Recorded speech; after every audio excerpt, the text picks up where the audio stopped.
Hey students, fist and footers, I'm just going to go ahead and do this. And yes, I am wearing shoes because I have bone spurs. Well, I had bone spurs. Now I have no cartilage in my toes. For the record, bone spurs in your feet are very painful. We'll leave that there. So I have to get back going. I'm way out of shape from all those years of the sciatica. I found out how much over this past few months getting started is very difficult. I didn't realize how much atrophy I had. I was going to do those kicks and I know how to do them. I need to get back to where I can. Like I said, there's muscles that I haven't used. So I'm just gonna damn the torpedoes, full speed ahead. I'm gonna do a couple things. Maybe I'll talk now and again, but okay. I'm gonna start off with just a little warm up. No power, just getting muscles moving.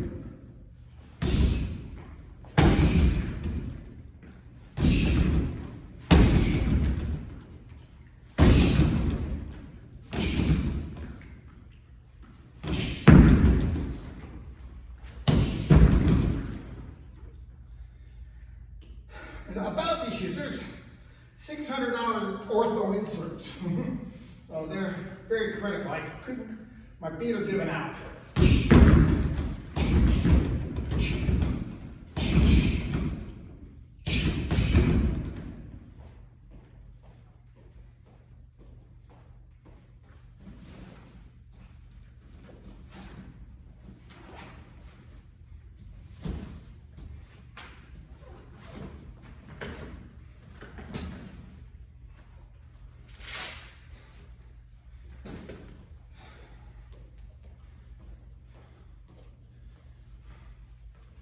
I love these gloves.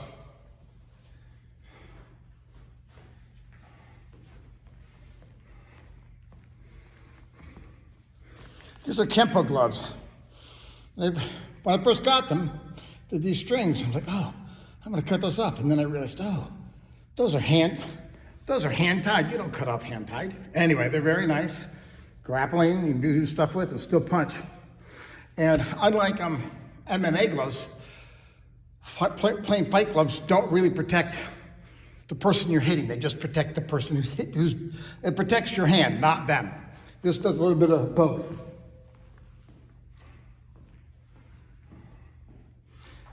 A word about bowing onto the mat when you're going, I'm not bowing to a piece of plastic.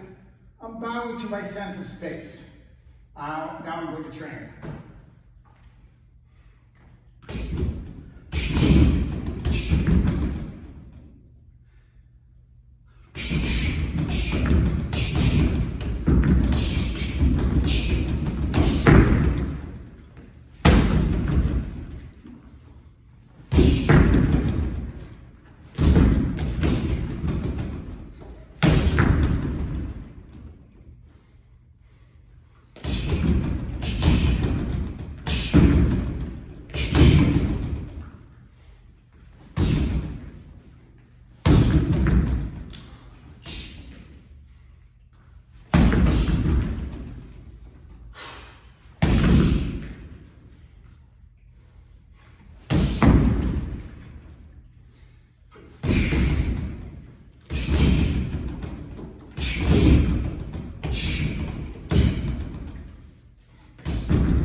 Remember, when kicking, take care to chamber your kick properly. I was saying, I guess it's mine. I checked with a couple people that I've trained under it. They said they'd never heard it. You take care of the chamber and the kick will take care of itself. Meaning, if you chamber the kick properly, the kick is easy to throw. If you do not change the chamber correctly, you will not be able to throw the kick. It just won't work. So, chamber, chamber.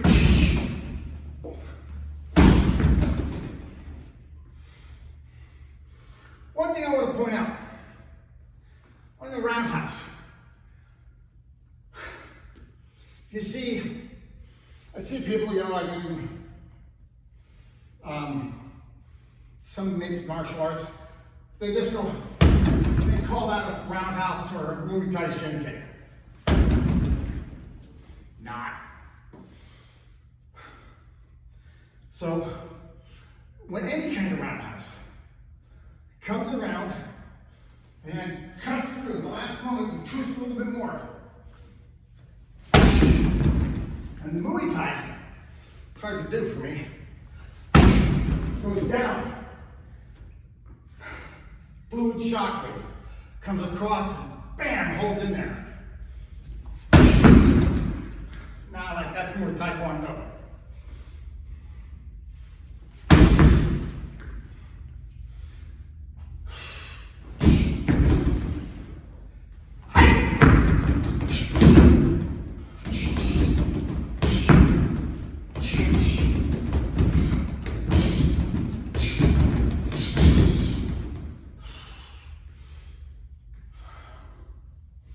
The thing about the jab,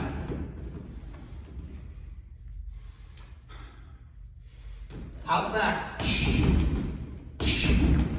There's a couple ways to throw it. There's a beginning way where you don't rotate it, you don't put that rotation in, you just bam, you rotate the hips. But when I was first learning this, I'd already learned the box out, twist back. I had to relearn. This is easier to teach someone. It helps, so rather than teaching them to keep their elbow down with this, so they don't do this, you're here, and then after a while, then you teach them to rotate at the moment. So, when you throw the punch, it's not here. It twists on contact. If you've seen boxing, you've seen them putting that Vaseline on. They're here, putting Vaseline on the fighter so that it doesn't tear the skin.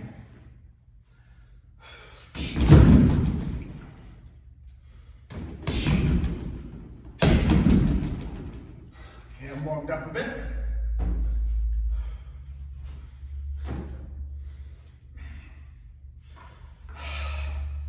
Now I'm going to stretch out some. One second.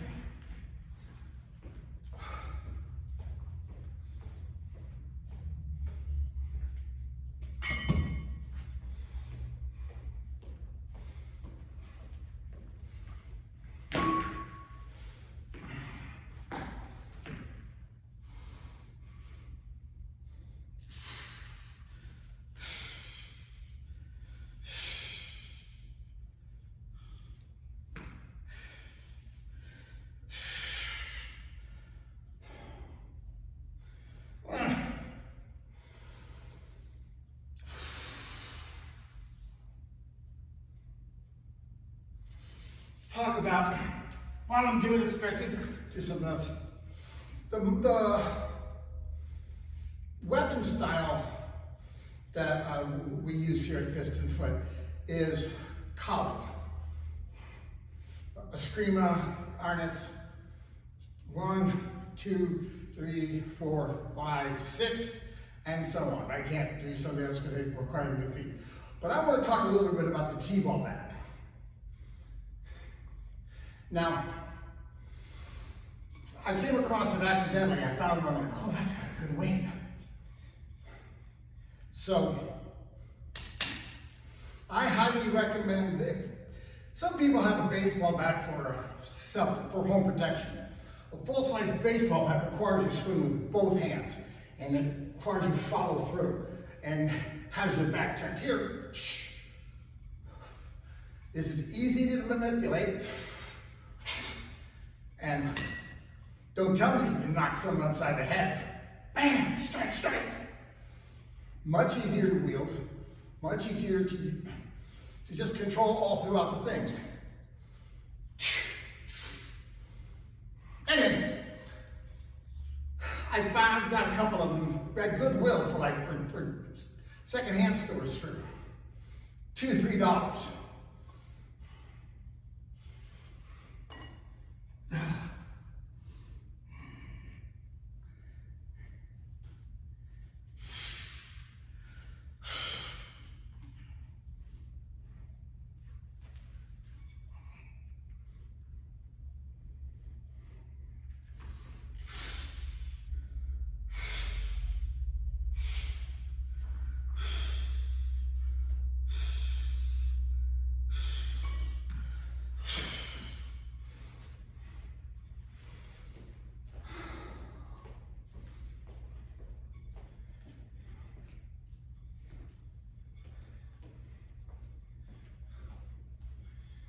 Another good thing about using the T-bar mat is, I mean, you can't use them in class. You can't train with a partner, you can't too loud, and, no. But, especially for this, the roll,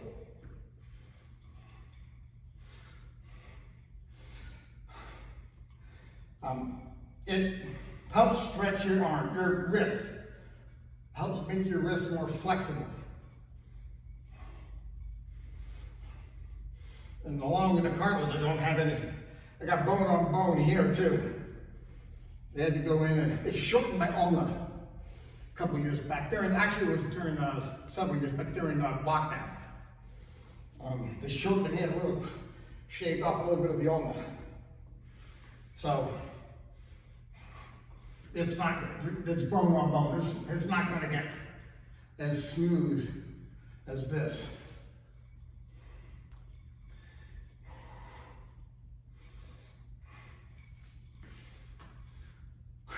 The thing about this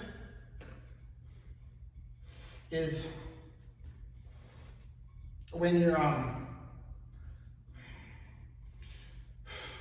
you want to make it as flat as possible. So you start here. Make it flat this way.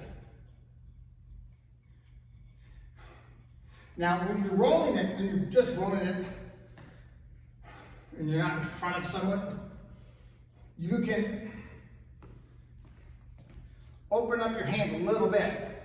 Don't roll it like this, like you're the drum, like a drum baton, majorette baton, twirlers, whatever. I don't know. But you can open it up a little bit, but never let go.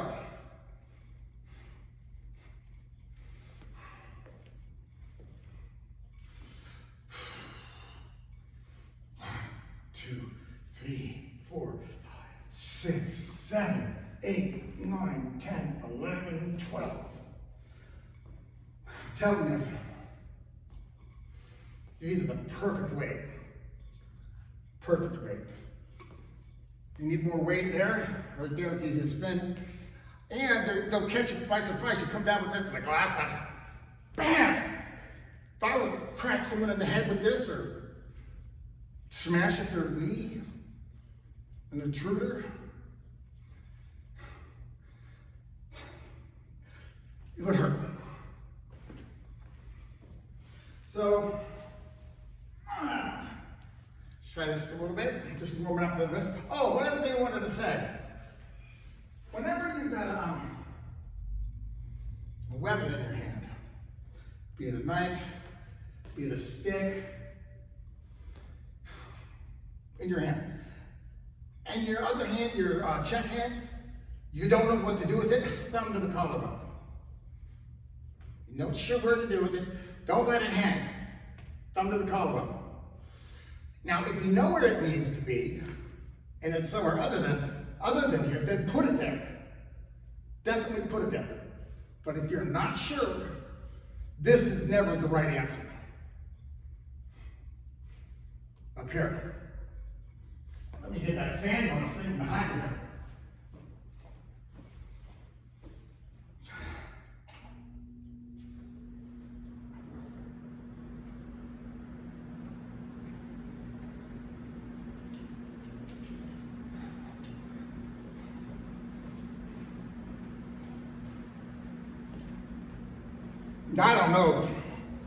I don't know about the cranberry.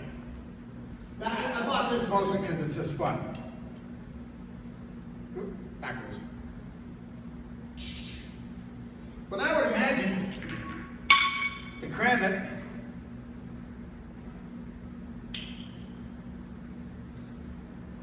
you would be here. Although I'd probably be more inclined to do that. I don't know. I don't know how to use it. I don't know much about the cranberry. I bought it because it was fun. Now this here, they make these. This is a practice knife. Cannot be sharpened. That's what it says anyway. I don't know if you can see that. Anyway, this is so, but don't think some say, is that safe? I could hurt somebody with this. Anybody could. That's a hard point. It'd be more like a Kubotan. Right.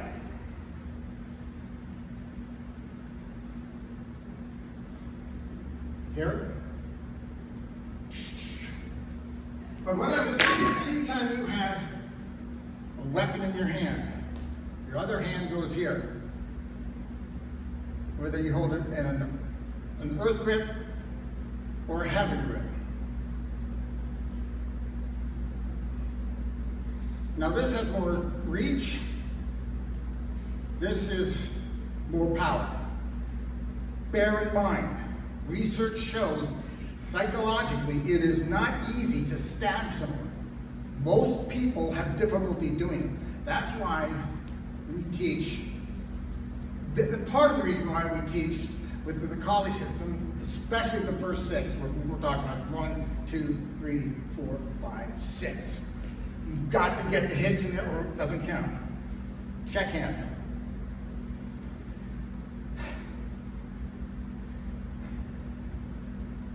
So, lost the thread. Anyway, yeah, keep your check hand up.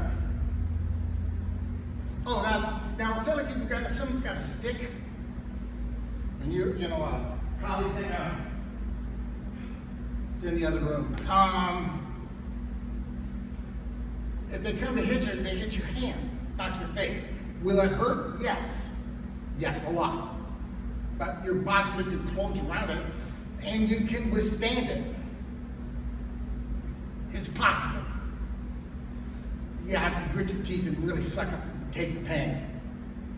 But if it's here, it's going to break your hand, and that's going to break your jaw. So this is reduced risk. But why we do slashing is because the slashing is an easier motion psychologically for people to do. Also, you start getting cut, blood starts running, gets slick, people see their own blood, they kind of freak out. So, also, hang on.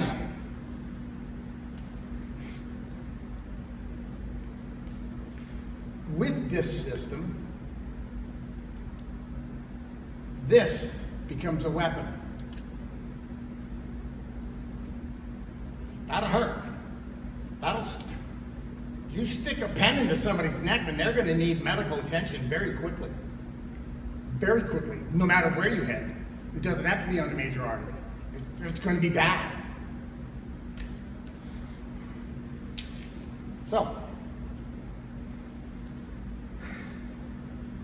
put this down. Oh, let's put it this way. Oh.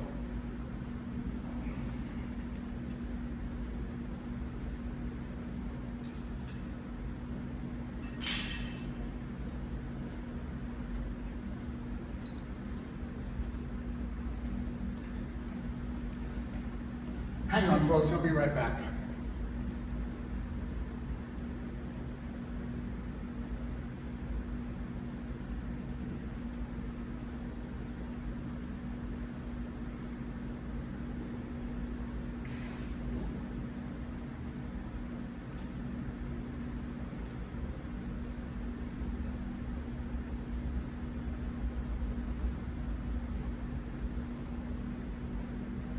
Oh, here they are.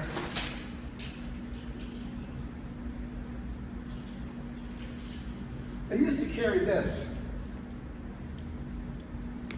with my keys on it. Very nice. But it started getting flagged at going into municipal buildings or going into you can't take this in an airplane. I've even taken this into this IRS building. It's here. Now I added some extra rings. It comes with just these, like this long. I added some to it.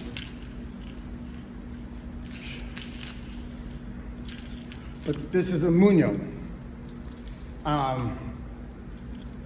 It is not designed to take an opponent out. It's designed for the whoa-no factor. The oh, ah! So when someone attacks you, strike. Just start hitting them hard, fast, over and over.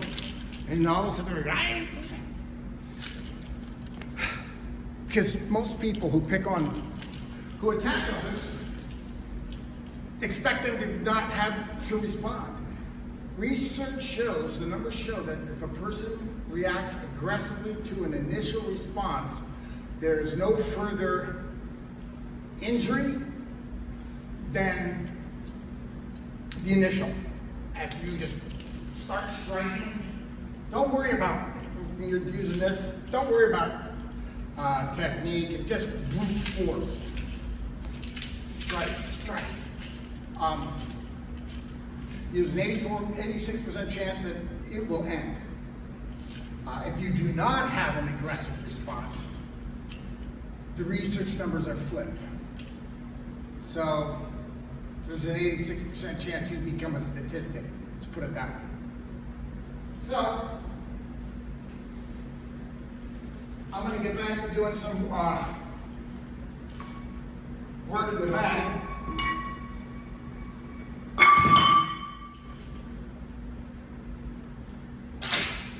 This is like the third time that I've been able to work the bag in a few years. Because the sciatica it was crippling me. I didn't realize how much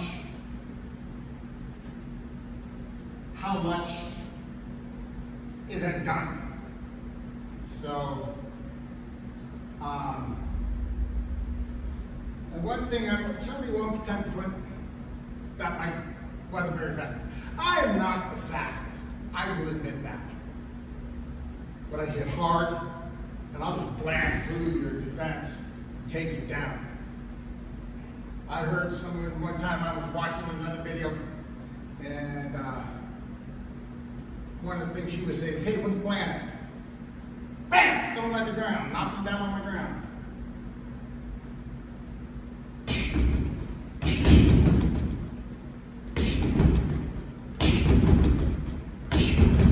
Now I have to be careful. Well, I have to be careful. I have to be mindful of the thing. But it's been a year now. So when I just saw the doctor yesterday, he said, all is well and good. Keep it going. So, fabulous. And like I said, the surgery, after the night of the surgery, the sciatic pain was gone that night. The weight had been lifted. And now it's just been surgical pain.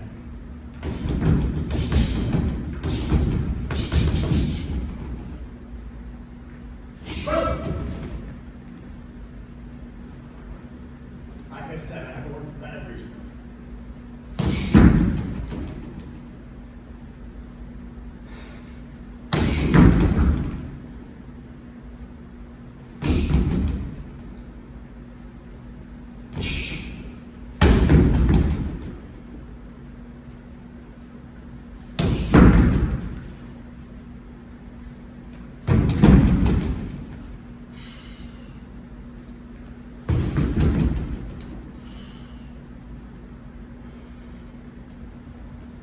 Kick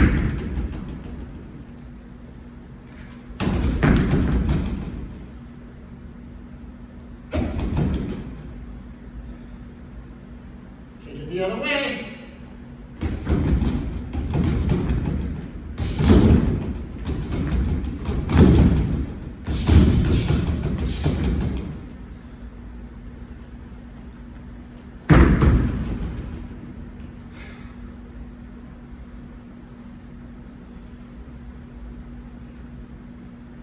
One thing people need to remember, among the things you need to remember, elbow down, and out. This exposes.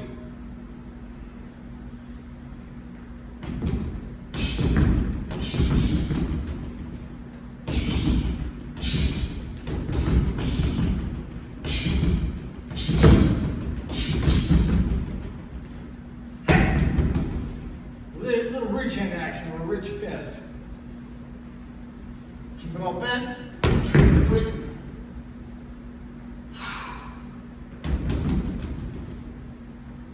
But you have to make sure that you go out and straight back. You don't want to bicycle your punches. And you don't want to go too deep. About 2-3 inches into the middle of the break, the middle of the past the nose, when you're thrown up to the head, and even the body. Your target is about 2 inches inside, 2 to 3 inches. That's where your punch should stop, because your technique is at its maximum power the last 5 inches of the technique. So that's why jamming comes in. If someone goes kicking or punch and move in, catch it, jam it. They haven't had time to get it to full power.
There's this thing that I do, kind of a showing off thing.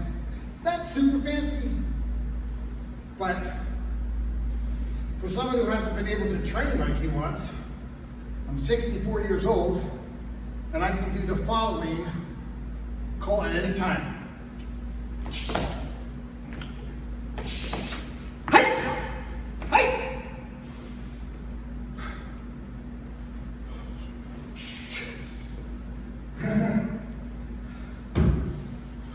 I said, it's not super impressive, but not bad for a man who's in his 60s. So,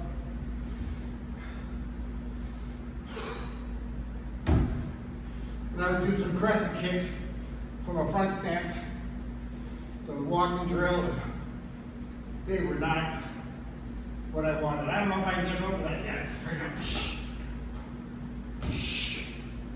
Hi! Barely. Hi! Hi! Hi! Barely.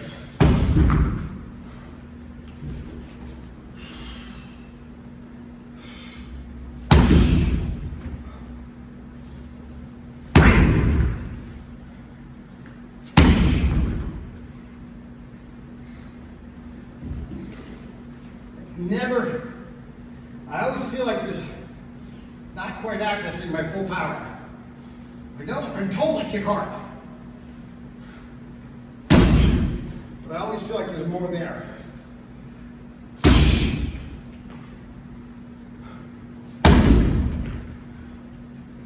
Thing about hands, when kicking in your guard,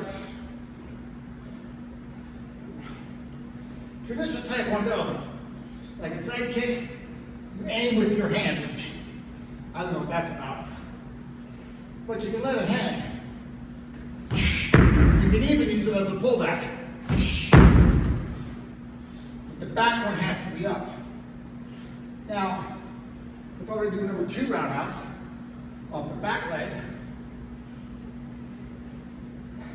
as I rotate, and this one has to be up. And this one becomes the pullback.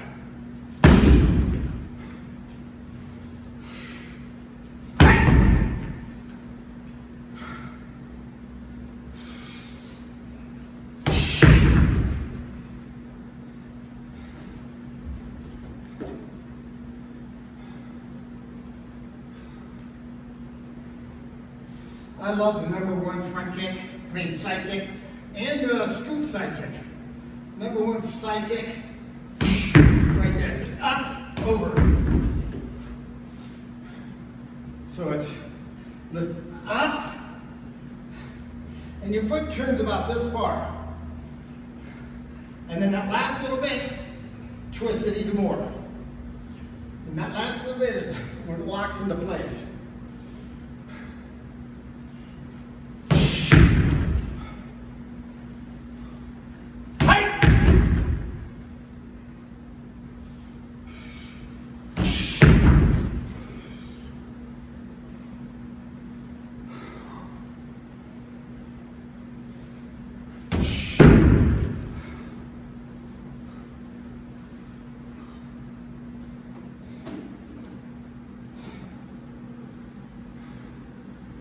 Well, it's been about half an hour.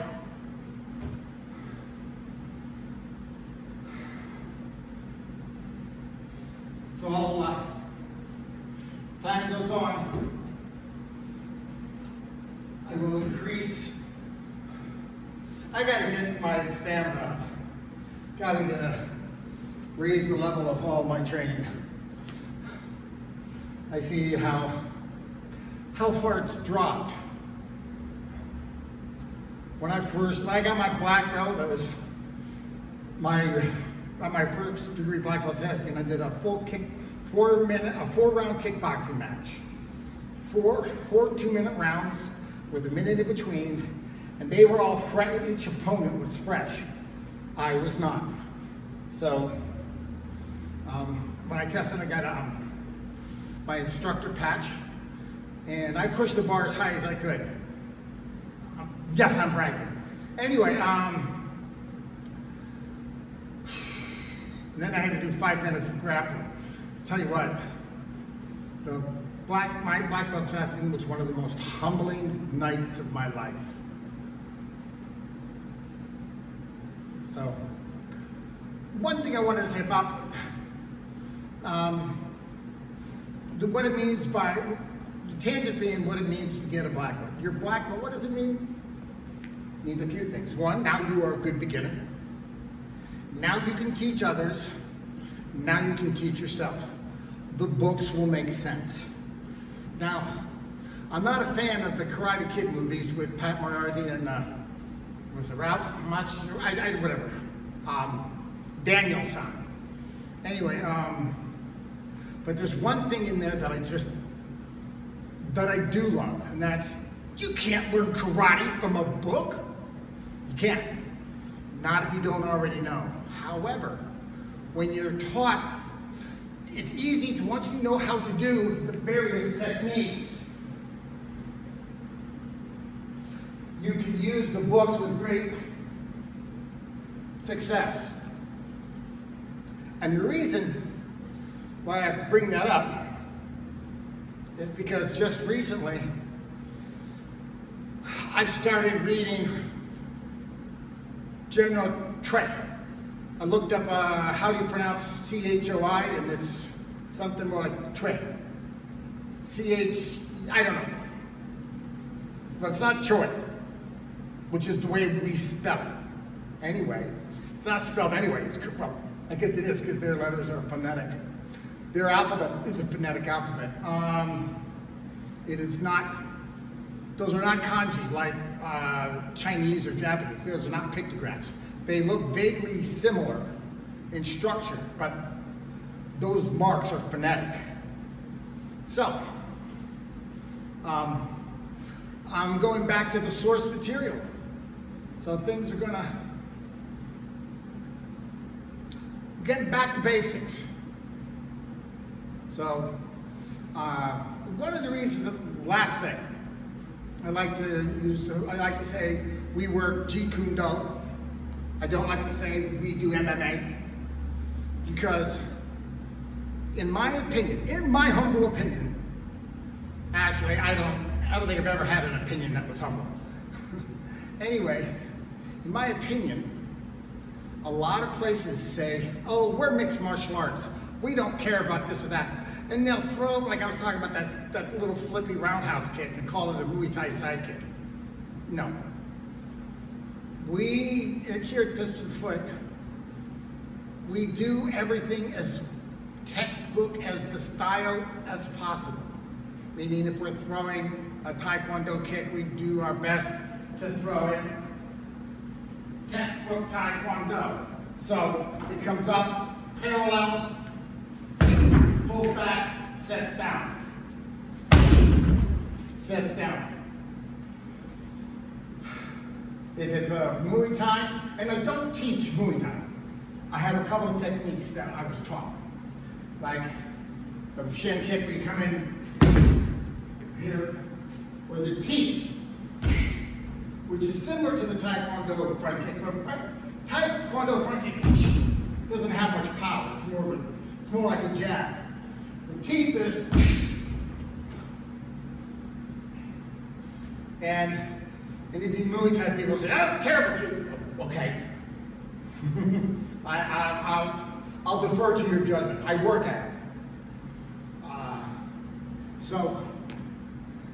That's why, the 4 ranges of fighting: foot range, hand range, weapons, and ground.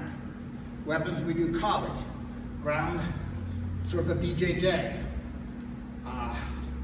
Hands, boxing. And some strategy is Krav Maga. Now, my teaching rank is in Taekwondo. My style is informed by all those others. I'm starting to ramble. Just gonna wrap this up. I don't know if anybody's watching, or if anybody will watch. But I had all sorts of things, and I'm like trying to get everything perfect. It's never gonna happen. I'm just gonna start filming. Like I said at the beginning, damn the torpedoes, full speed ahead. Now I know I'm supposed to do this at the beginning, but I'll do it at the end, because I forgot to do it at the beginning. The student oath. Now with the student oath, I wrote our student oath, and I used it based on 5 tenets. The official student oath of Taekwondo is, I will respect my juniors and my seniors and whatever, my parents and seniors. build a more peaceful world. And you're not Spider-Man. Knowing martial arts doesn't make you Spider-Man. You are not. You are. It gives you permission, license, to protect yourself and your loved ones.